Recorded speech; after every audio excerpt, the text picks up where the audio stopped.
Bueno, continuamos. Ok, entonces les voy a dar la palabra a las personas que quieren hacer una pregunta o hacer una participación. Vanessa, ¿quieres Sí, comentar profe. algo, por favor? Sí. Profe, pues según Simón Freud, digamos, las cosas que vivimos, como usted nos había dicho, aunque no las recordemos, pues tienen un efecto en nosotros, ¿sí? Y en el caso que usted nos está dando de la muchacha, pues usted nos dice que ella estaba bien, digamos, tenía una vida pues normal, bien, y a raíz de que lo recordó, fue que pues cayó en ese problema, pero digamos, entonces ahí habría como, no sé, como una controversia, ¿no? Porque, Porque si igual ella no lo recordaba, debía tener algún efecto en ella, ¿no? Porque pues Simón dice que, digamos, lo que nos pase, así no lo recordemos que esté en nuestro inconsciente, igual tiene algún efecto en nosotros. Y ella no lo tenía. sí, claro. La cuestión está en qué momento eso va a salir a flote. O sea, uno puede tener una vida normal, una vida social, una vida laboral, una vida en pareja, una vida académica muy bien. Pero hay algo que de pronto puede estar teniendo similitud con una experiencia traumática en el pasado. Por decir algo, una señora que se casa y que pues no ha tenido relaciones sexuales y se casa, y en el momento de la luna de miel ella rechaza a su esposo. ¿Ven? Como ella no había tenido ningún tipo de experiencia sexual, porque pues estaba reservando, digámoslo así, para su esposo, para el matrimonio, porque tiene una vida religiosa supremamente identificada, muy marcada. Entonces, en el momento en que van a tener su luna de miel, ella no permite el acto sexual. ¿Ven? Ella no lo permite, pues porque se acuerda en ese momento o se evoca, más que acordarse, se evoca o se trae del inconsciente al consciente unos aspectos muy fuertes y negativos que no le permiten eso. Que ella no lo sabía, fíjate tú. ¿Sí?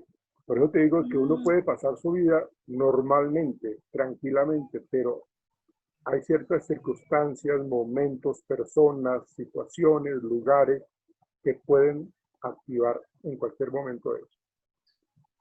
Claro, Ah, y el ok, problema perfecto. que tuvo esta señorita de 15 años es que la persona que estaba haciendo ese trabajo pues no tenía idea de psicología ni de psicoanálisis y la dejó ahí metida en el problema. Él lo que hizo fue lavarse las manos y, gracias, muchas gracias, chao, chao, y la bajó del escenario. Las reglas en las que ustedes, dijo él, bueno, digo yo que más o menos lo manejó de esa manera y ya, ¿ven?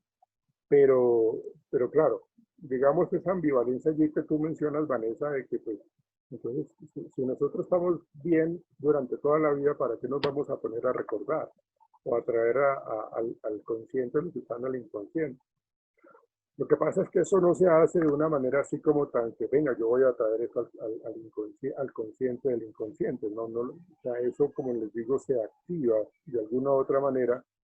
Hay algún tipo de evento muy similar a esos momentos del pasado, de la infancia, que afectan tu cerebro. Entonces, esa es la explicación que yo te podría dar, Vanessa, con respecto a la inquietud o al aporte que tú estás mencionando. ¿Listo, Vanessa? Vale, profe. Sí, profe, gracias. Con gusto. Julián. Sí, profe, gracias. Buenas noches. Hola.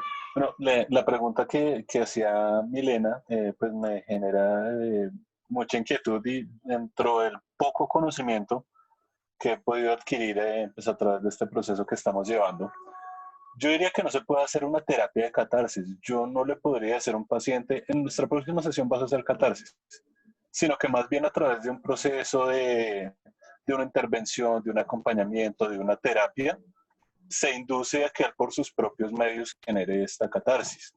Más bien lo que yo puedo hacer como psicólogo es dependiendo del suceso como tal que se pueda o no sacar a flote, tomar la decisión de que se lleve a cabo, de inducir al paciente a llevar a la catarsis o no, o tomar otro método de aceptación o de afrontamiento de la situación.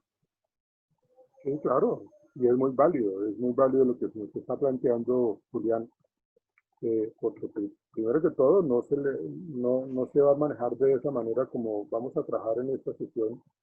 Eh, vamos a traer vamos a hablar de las cosas que a ustedes le hacen daño, vamos a hablar de ciertas cosas, pues eso hay que saberlo manejar. O sea, en lo que plantea Sigmund Freud con la asociación libre es cuente absolutamente todo, sea positivo, sea negativo. Usted no se preocupe, no piense que eso son banalidades o que son cosas triviales o cosas que no importan.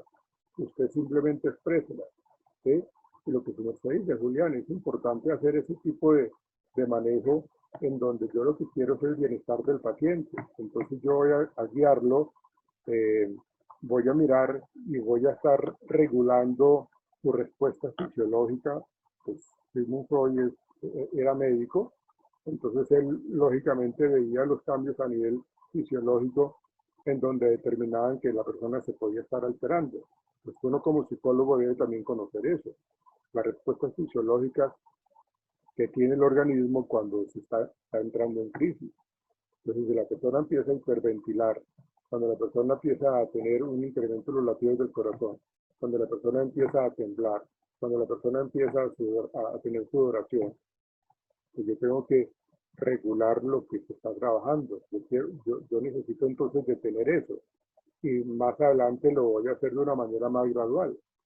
Porque no es evitar eso, no es, porque si yo estoy evitando eso, pues en cierta manera estoy reforzando, hablando de una manera conductual, estoy reforzando pues el miedo al pasado, el miedo a ese evento. ¿Ven? Entonces de esa manera pues yo pienso que no podría ser viable seguir con esa regresión o con esa asociación libre o con esa catarsis.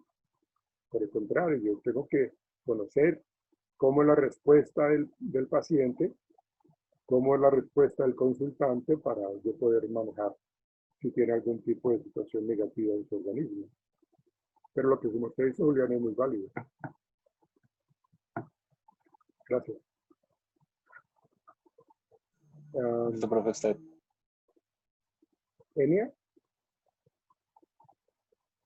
Sí, profe, es que de lo que usted nos dice sobre la catarsis, recuerdo, no sé si eso es lo que usan muchos evangélicos y pastores al momento de pues exponer sus cultos y demás, porque ellos empiezan con ese discurso en donde no puntualmente le recuerdan a una persona las vivencias individuales, sino que lanzan ciertos juicios en donde las personas, digamos, lo toman de cierta forma a valor y llegan a un punto en donde pues lloran, se agitan, e incluso hay iglesias donde dicen que las personas hablan en lenguas y nunca han entendido qué parte, digamos, cognitiva maneja eso o por qué se produce, si es un nivel de catarsis ya muy alto en donde la persona no controla lo que está diciendo y habla y no sé qué ocurre en esa parte, pero sí me genera como esa curiosidad si es por la catarsis o por qué razón las personas llegan a ese estado en donde empiezan a saltar o si eso ya es teatro de la gente. Pues bueno, ahí te metiste tú en un tema que pues, yo no conozco. Pues, no sé cómo sea la cuestión evangélica, con todo respeto, con las diferentes religiones, con todos estos factores y con todo respeto yo lo digo, pero para mí eso es pura charlatanería. ¿Sí? Eso de que si el pastor le toca la frente a algún feligrés, entonces se tira al piso o se desmaya y convulsiona, ¿no? Entonces cada vez que le toca la frente, la persona se fija al piso, ¿no? Entonces si al pastor se le olvida algo y se toca la frente, ay, madre, se me quedó algo, entonces igual empieza a convulsionar, ¿no? Entonces realmente es algo que yo no podría explicártelo porque pues aquí ya es otro tema que está sesgado, está contaminado pues precisamente por todo esa, ese enfoque teológico como tal, ¿no? O sea, Pero digamos, el estado no puedo decir emocional. de que eso sea catarsis o no, o sea, de hecho lo que hacen allí es eh, reaccionar las personas de una manera muy fuerte, muy agresiva, con eso que tú mencionas de las otras lenguas que nunca las habían expresado, ¿no? De hecho, en la película, en esta película de El exorcismo de Emily Rose, que se crea esa conveniencia, esa polémica, perdón, entre lo científico y lo religioso, entre el uso del medicamento psiquiátrico para controlar los trastornos psicóticos, para controlar las alucinaciones auditivas, visuales, y la explicación que da la religión con respecto a que pues, sí había una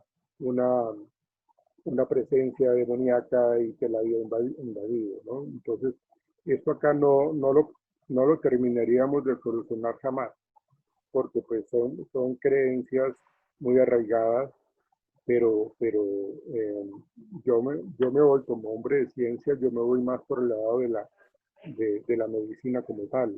Yo me voy más por el lado de cómo tengo yo que centrarme en ayudar al paciente y cómo yo, aunque yo soy psicólogo, yo no soy psiquiatra, porque el psiquiatra, una de las grandes diferencias que tiene con nosotros los psicólogos es de que el psiquiatra, como es médico, él puede formular medicina. Yo como psicólogo, aunque conozco de psicofarmacodependencia, conozco de la medicina como tal, conozco qué medicamentos se emplean para ciertas patologías, aunque yo conozco, yo no puedo formular. Entonces, la situación es esa, de que yo me enfoco más en la ciencia y que digo que el manejo que se tiene que dar o que se le tuvo que dar a Emily Rose es manténgala con medicina. Si ella no se hubiese dejado de tomar la medicina, seguramente ella hubiese podido haber controlado esas alucinaciones auditivas, esas alucinaciones visuales. ¿Sí? Que por qué estaba hablando ella esos 5 lenguajes, ¿por qué los estaba hablando? A veces las personas cuando tienen esos trastornos psicóticos, cuando tienen esquizofrenia, empiezan a hablar un lenguaje que nunca se había escuchado. ¿Sí? Pero no podría yo decirte, ni con respecto bueno, yo podría decirte que eso no es tratar. Eso sí, yo podría decírtelo a ciencia cierta de que eso no sería tratar. ¿Sí? Ese es un manejo que ellos tienen, que no tiene un trasfondo científico, lógicamente. ¿Listo? María Isabel García. Sí, profe, es que me surgió una inquietud.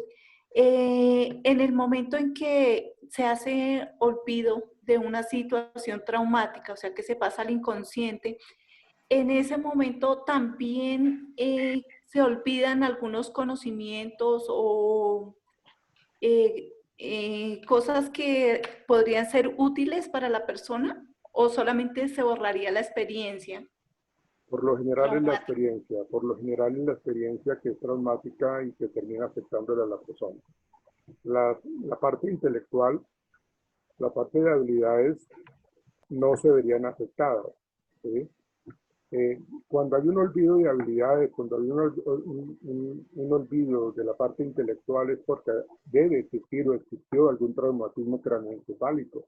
Hay una influencia de un cuerpo extraño que se introdujo al cerebro como tal, ¿sí? Pero no se pierden así de una manera que yo recuerdo algún evento traumático y que entonces que queden entonces en el olvido, no porque pues son dos componentes totalmente diferentes. La explicación que yo le daría es porque existió algún objeto punzante o algún golpe fuertísimo que afectó la parte craneal, el cerebro como tal. Gracias, profe, muy amable. Con gusto. Sí, gracias. Camilo. Hola, profe. Bueno, primero que todo, qué pena que andaba del trabajo a la casa. Bueno, pues más grave sería que me hubiese hecho que andaba de parranda, pero no ha visto, hágalo. Profe, pues es que me genera, pues ya que estaban hablando de Sigmund Freud, digamos, a la hora de cuando él habla de que uno genera como bloqueos y como que evita ese recuerdo o esa memoria. que es lo que generalmente él hacía para mejorar pues algunas patologías. ¿Eso sí es posible o no se podría realizar como tal? ¿O es algo ya muy relevante al tema? ¿Qué sería? No entendí la pregunta bien, que si es posible que con el psicoanálisis que Hacer bloqueos de esos recuerdos que generen pues como tal un trastorno de demencia o de esquizofrenia o demás lo que yo patologías. intento es desbloquear, precisamente lo que yo intento como Ujú. terapeuta es desbloquear. O sea, en la medida que yo desbloqueo es porque estoy haciendo que el paciente confronte un pasado. Estoy Sí, haciendo que el pero paciente... digamos a lo que me refiero es digamos de que, no sé, un ejemplo. Cada vez que yo escucho un tipo de canción, eh, genera en mí, digamos, ganas de suicidarme o de hacerme daño como tal. Digamos, eso se podría bloquear para mejorar como tal esa patología. Sí, que no escucho más esa canción. No, es Se un ejemplo. cambie de emisora o adelántela o algo así. Pero es precisamente lo que yo tengo que enseñar al paciente, que afronte con herramientas mucho más funcionales y mucho más adaptativas a lo que le está haciendo daño. O sea, yo lo que tengo, Ujú, bueno, aquí ya nos metemos en otro campo que es totalmente diferente al psicoanálisis y es trabajar un poco la parte cognitiva, es trabajar la parte de la reestructuración cognitiva para poder abordar eso que está pensando el paciente. Porque cada vez que el paciente escucha una canción, pareciera ser que está condicionado cada vez que escucha esa canción. Entonces, cada vez que escucha esa canción, llora o se quiere lanzar de un puente y se quiere suicidar. ¿Sí? Entonces, yo lo que tengo que hacer es mirar esa asociación y ese condicionamiento que tiene el paciente para reestructurárselo. Pero dentro del psicoanálisis, eso para llegar allá se toma su tiempo. Y la idea es como que se necesiten manejos mucho más inmediatistas en el proceso terapéutico. No podría yo hacerlo de una manera eh, pues, con bastante demora, porque la vida del paciente está en peligro. Y si yo lo voy a trabajar de esa manera con el psicoanálisis, entonces lo que yo tengo que trabajar también es con un psiquiatra que me ayude a que se le formule al paciente un antipsicótico, ¿sí? Que le controle los pensamientos intrusivos. Pero fíjate, bueno, eso lo manejaremos después. De hecho, cuando ustedes vean modelos de intervención, pues eso lo manejaremos más en profundidad, Camilo. Pero pues, vale, profe, sí, muchas sí, gracias. es Pues cuestión. digamos que me guían bastante en el sentido de que pues uno lleva un proceso de conocimientos y tiene que ir corrigiendo algo, ¿no? Sí, claro, ¿no? Y la pregunta que su merced hace está muy válida. Claro que yo le recomiendo a su merced es que cambie de emisora. Ah, no, pero pues hubiera un ejemplo, por favor. Ah, yo sé que sí, hombre. Yo sé que sí, hermano, por molestar, hombre. Gracias, pero Con gusto, Diego, con gusto. Bueno, Camilo. Ah, no, ya, Camilo. Diego, discúlpame, Diego. Baja la mano, Camilo, por favor. Buenas noches, profe. Profe, una No, pregunta. Diego. Usted hablando ahorita en cuanto a la catarsis y digamos todo ese tipo de procesos, le iba a comentar algo. Cuando yo laboré en Ibagué, en la reclusión de mujeres de allá, una de las pasantes, creo que era como de la cooperativa, algo así, ella estaba haciendo una pasantía allá en la cárcel. Una de Sí, las internas de la reclusión estaba en estado de embarazo, bueno, como que perdió el niño, hubo una riña, lo que sea, y ella perdió el bebé. La psicóloga, la psicoorientadora de la cárcel, puso a la pasante a que hablara con ella para que hiciera como algún proceso. No sé si fue catarsis, no sé qué fue lo que le dijo ella, pero esa muchacha, o sea, la interna, se alteró de una forma impresionante que al día siguiente prendió el mismo patio donde estaba. A raíz de, o sea, a raíz de lo que habló con ella, no sé si fue algo o le tocó las fibras emocionales o lo que sea, pero tanto fue así que prendió un patio. Entonces, digamos, uno como profesional, cuando pasan este tipo de cosas, digamos, como que alguien hizo y no lo hizo bien y nos toca, por decirlo así, como remediar las cosas, este tipo de cosas o esos traumas que van a, de pronto, pues, por lo de la pérdida del hijo, no sé, eso lo trataríamos nosotros como psicólogos o ya sea, digamos, como que ya sería a una instancia más allá como es la psiquiatría o algo así? Porque ella, la verdad, después de eso, se volvió una interna bastante problemática, le pegaba a las compañeras de celda, o sea, era total, o sea, cambió la conducta totalmente a raíz de, después de lo que le pasó con ella, no sé. Entonces, digamos, ese proceso, ¿cómo se llevaría ahí?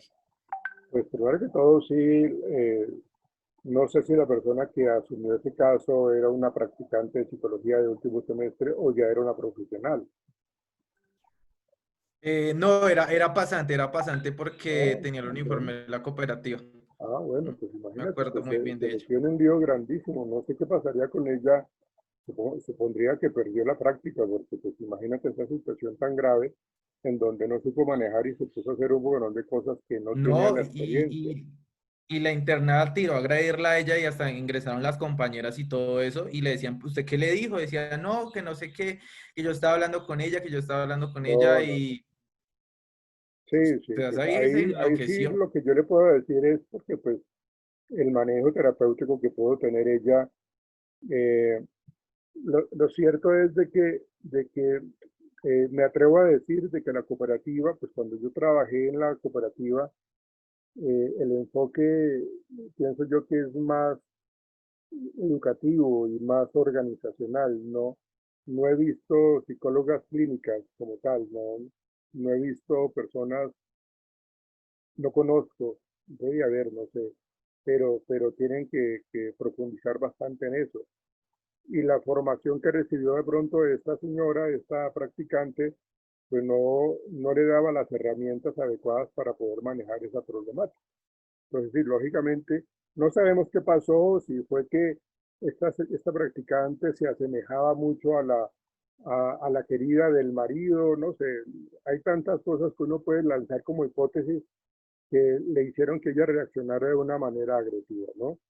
Y que generó de ahí en adelante esa conducta agresiva, esa conducta de querer hacerle daño a todo el mundo. Pues lógicamente, si nosotros llegamos a esa cárcel, fue una cárcel, ¿no? Fue en el Buen Pastor, ¿sí? Entonces, No fue en Ibagué, en el ánimo allá. complejo de allá, pero pues ahí también reclusión de mujeres. Allá Ok, fue donde pasó entonces, eso. si pasó eso, pues lógicamente hay que abordar la paciente desde un enfoque psiquiátrico, porque hay que medicarla para poderla estabilizar.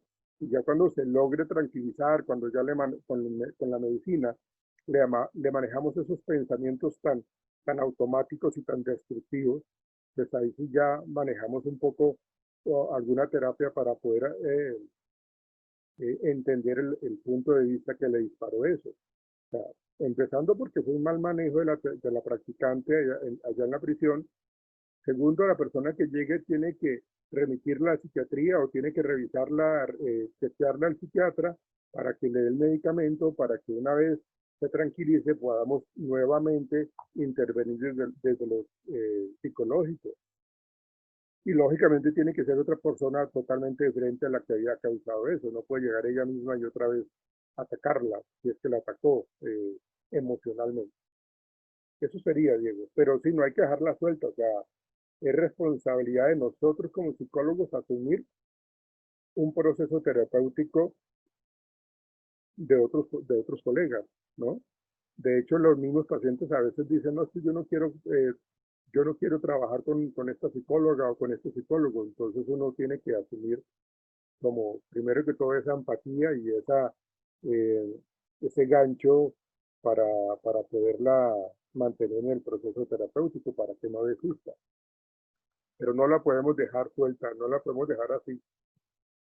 Fíjense en el caso que yo les estaba planteando, que esta niña de 15 años, después de que este señor que presentó el show de la regresión, pues el hombre no se veía nada y pues simplemente la dejó conectada con el pasado y ella empezó a tener ideas suicidas y lo intentó hacer.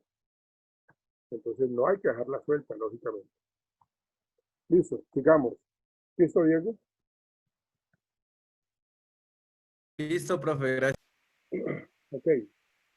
Entonces, eso fue lo que le pasó a esta niña de 15 años en donde pues recordó un poco ese abuso a los 3 años que tenía ella y que luego, después de que salieron del restaurante en las siguientes semanas, intentó suicidar. Entonces, hemos mencionado aspectos muy importantes de la vida de Sigmund Freud. Hemos mencionado un poco las parálisis del cuerpo, manifestando la neurosis en la época de la Primera y Segunda Guerra Mundial, de la histeria, que era como lo más representativo en ese momento. Descubrimos que la medicina, según Freud, se quedó corta, entonces teníamos que mirar y evaluar un poco la parte somática que está por allá guardada y que nos está afectando de alguna manera. Vemos nosotros entonces de que la experiencia que tenemos nosotros en nuestra infancia es un factor que afecta fuertemente nuestra vida futura. Pasamos entonces a hablar un poco de la catarsis, a hablar un poco de la exteriorización y ahí vamos. Shirley, ¿qué vas a comentar? Profe, no, eso es lo que le entendí al inicio del tema de catarsis, que si vamos a la cotidianidad, uno hace una catarsis cuando descarga sus emociones en su momento generando una socialización. ¿Me Sí, explico? correcto. Exacto. Y en cuanto al tema ya a nivel médico, digamos que no es tan bueno recordar, pero cuando digamos que afecta la conducta del individuo, pasando sus procesos de crianza, bueno, de adultez, pues sería bueno. ¿Por qué razón? Porque son situaciones en las cuales no le permiten desarrollar una vida adecuada y tampoco no va a poder generar un tipo de vida social ni nada, porque ese tipo de situaciones marcan su vida. Claro. Exacto, entonces, ¿qué días vi un video de una niña muy pequeña que yo tenía esa pregunta, profe, que sé que los niños pueden recordar, ayer que lo vimos en la clase siguiente, que los niños tienen la capacidad de recordar desde el embarazo. Útero. Pero qué tanto al momento cuando ellos se van creciendo durante, digamos, el lapso de, no sé, de los 0 a 3 años, que van cambiando su cerebro y que digamos que algunos recuerdos que venían desde el vientre pues empiezan a perderse porque ya empieza a influir el ambiente. ¿Qué tanta capacidad de recuerdo puede tener un niño de 1 año que recuerde una violación? Que en el caso particular, pues ahí en este caso puede servir la catarsis. Pero ¿cómo abordamos al niño? ¿Cómo abordamos Si me hago entender, porque un niño a un de 1 niño? año, Por eso, ¿cómo abordamos a un niño de 1 año que fue violado? ¿Cómo vamos a abordarle haciéndole catarsis? ¿Cómo?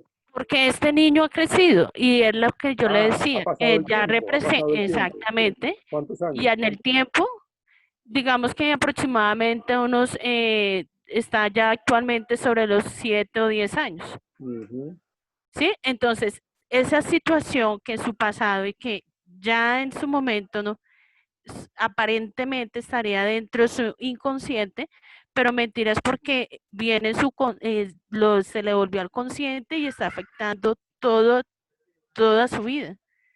¿Sí me hago entender, profe? Entonces, ahí yo entiendo que serviría la catarsis, pero mi pregunta específicamente, en esta etapa de tan pequeña, ¿cómo puedo volver un recuerdo o si hay algún detonante como tal que haya afectado? ¿Cómo creen ustedes que yo tenga que manejar a un niño si yo quiero hacer evocación del pasado? ¿Cómo creen ustedes que yo lo debo hacer? Para Pues ayudarle a que entendiera el asunto. ¿Cómo creen que yo lo debo hacer? Yo como terapeuta, ¿cómo lo hago? ¿Por medio de juegos, profe? Por ejemplo, o por medio de dibujos, ¿no? Sí, O sea, la catarsis hay que manejarla de acuerdo a la edad, ¿no? O sea, Yo al niño yo no le voy a decir, venga, siéntese acá y hábleme de su pasado. Pues, me cuenta 3 cosas y ya. ¿Sí? Pues, qué pena, profe. A lo que yo tengo entendido a los niños, cuando se le hace terapia, se maneja es como dibuja lo que te está sucediendo, por decirlo así, es más que todo por dibujos, o yo estoy mal. Sí, claro, exactamente. O sea, yo me bajo al nivel del niño y me siento con el niño, yo me levanto de mi silla del consultorio y me voy al piso con el niño y empiezo yo a jugar con él y le estoy diciendo, venga, dibujemos esto, hagamos esto, primero para que el niño tenga más confianza y vaya comentando las cosas. Y entonces yo tengo que conocer, yo tengo que ser un experto en la interpretación de los dibujos que dibuja el niño, ¿sí? Porque eso tiene una interpretación allí latente para poder entender de que aquí hay algo de violación, ¿sí? Pero entonces, digamos lo que eso se llamaría como la indagación del pasado del niño a través de los dibujos, a través del juego, de la ludopatía, perdón, eh, de la terapia lúdica, perdón, de la terapia lúdica, no la ludopatía, porque la ludopatía es una enfermedad, que es el amor por el juego, la adicción al juego. Yo no creo que un niño ya sea adicto al juego. No, no es la ludopatía, es la terapia lúdica. Ok, entonces se tendría que manejar de esa manera, ¿no? Pienso yo que es más como generar un ambiente en donde yo voy a indagar y voy a mirar un poco la historia del niño, ¿sí? Claro, yo también tengo que de pronto hacer seguir a los papás y en otra consulta les voy a indagar a los papás, porque lógicamente pues me comentarán algunas cosas de acuerdo a lo que ellos conozcan, ¿no? Pero es la información y yo tengo que manejarlo desde mi enfoque infantil, como psicólogo infantil, si yo soy un experto en psicólogo infantil, pues para poder abordar la problemática del niño. Entonces, eso sería la manera de abordar, como el recuerdo del niño, como las experiencias pasadas que de pronto sí están guardadas por allá en el inconsciente, pero como están recientes, son más fáciles de recordar. Pero lo voy a hacer de una manera muy organizada, precisamente para generar estabilidad emocional en el niño, para no generarle a él pues un desarrollo de angustia, un desarrollo de agresividad como tal. Por eso lo manejaría de esa manera. Yo lo haría de esa manera. Gracias, profe. Ok. Bueno, sigamos. Bueno, creo que nos va a sacar otra de la plataforma en 6 minutos. Entonces, tenemos que hablar, sentarnos un poquitico ahora en un concepto muy importante que trabajó Sigmund Freud, y es la libido sexual como tal. Él interpretaba la libido como ese impulso sexual. Nosotros los seres humanos somos seres sexuales, ¿sí? Entonces, la libido aparece y se tiene que manejar de una manera supremamente adecuada, porque pues desfogar la libido, pues lógicamente se puede hacer dentro del acto sexual, la parte coital, ¿sí? Pero si yo no tengo pareja, pues entonces yo no puedo ir y discúlpeme la expresión, coger a cualquier mujer y tener un acto sexual. O sea, no puede ser así. De hecho, en, en, la, en lo que plantea Sigmund Freud con la estructura de la personalidad, ahí lo vamos a entender un poco más. Pero en la libido se necesita desfogar siempre pues toda esa energía sexual. Pero hay que hacerlo, decía Sigmund Freud, que hay que hacerlo de una manera muy creativa. Entonces el ejemplo que yo les voy a dar a ustedes ahorita tiene que ver como la manera, cómo se puede desfogar esa libido sexual, y en últimas es por medio del arte, la pintura, del juego, del deporte como tal. De hecho, cuando unos equipos de fútbol están en plenas finales, lo que hace el director técnico es acuartelarlos, ¿sí? Bueno, los mete en cuarentena, pero bueno, ya estamos nosotros acostumbrados a la cuarentena. Pero lo que hace es cogerlos y decirles, mire, ustedes van a estar concentrados acá durante estos 2 meses que vienen. Entonces no podemos tener relaciones sexuales, no pueden venir la esposa, no pueden ir a su casa, porque necesito que se concentren en el juego. Y les dice así, necesito que desfoguen toda esa energía del libido, ¿sí? Toda esa energía en el campo de juego. Necesito que desfoguen toda esa pasión en el rendimiento en el campo de juego. Por eso, los directores técnicos se concentran con su equipo y empiezan a generar toda esa preparación para las finales, porque la presión es muy fuerte y ellos tendrían que desfogar toda esa tensión, porque es un impulso como tal, entonces la tendrían que desfogar, pero no lo pueden hacer sexualmente. Entonces tienen que hacerlo de una manera en donde se les permita, y eso sería de una manera creativa, que mediante el juego puedan descargar y corran y jueguen y estén concentrados totalmente. Entonces, eso fue lo que empezó a hablar Sigmund Freud con respecto a la libido sexual. Y retomando un poco, Sigmund Freud decía de que nosotros lo que tenemos en el consciente es apenas un 10%, y lo que está en el inconsciente es un 90%. O sea, es mucho lo que tenemos reprimido, es mucho lo que tenemos guardado. Ustedes saben de que para Sigmund Freud asemeja el iceberg en donde el consciente está por encima, eso sería el 10%, y lo que está debajo del iceberg sería lo inconsciente, ¿sí?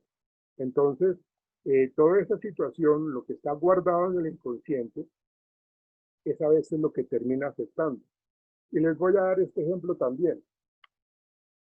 Resulta que la pareja, la señora se entera de que el esposo le es infiel, ¿sí? Entonces, esta situación lleva a problemas y toda esta cuestión, y entonces llegan a consulta psicológica para manejar la problemática. Es tanto el amor que siente esta señora por él que le perdonó esa infidelidad, ¿sí? Claro, el Señor no contaba con que ella lo fuera a perdonar, ¿sí? Lo cierto es que ella prefirió perdonarlo antes de acabar esa relación. O sea, la infidelidad se presentó, la pareja fue infiel totalmente, ¿sí? Después de que se generó, digamos, como esa terapia, pues el señor, el esposo, empezó a tener unas dificultades a nivel de la disfunción eréctil. Empezó a tener esa disfunción. Y precisamente eso pasó porque la esposa lo perdonó. Ustedes me pueden explicar, bueno, ahorita cuando regresemos, ustedes me pueden explicar por qué a raíz de ese perdón se generó esa disfunción eréctil. Entendamos nosotros que hay desviación sexual, que serían lo que es la homosexualidad, lo que es todas estas conductas serían como la desviación sexual, pero la disfunción sexual es más biológico, es más orgánico, ¿sí? Entonces, eso fue lo que se le presentó a este señor. Empezó a tener disfunción eréctil, es decir, que el pene no mantenía su erección, entonces lógicamente no podía tener relaciones sexuales placenteras.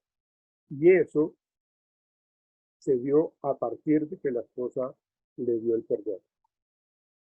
Piénsenlo por favor, y ahorita me dicen ustedes, ¿por qué creen ustedes de que pasó eso? ¿Por qué creen ustedes de que a raíz del perdón se presentó esa disfunción eréctil? ¿Vale?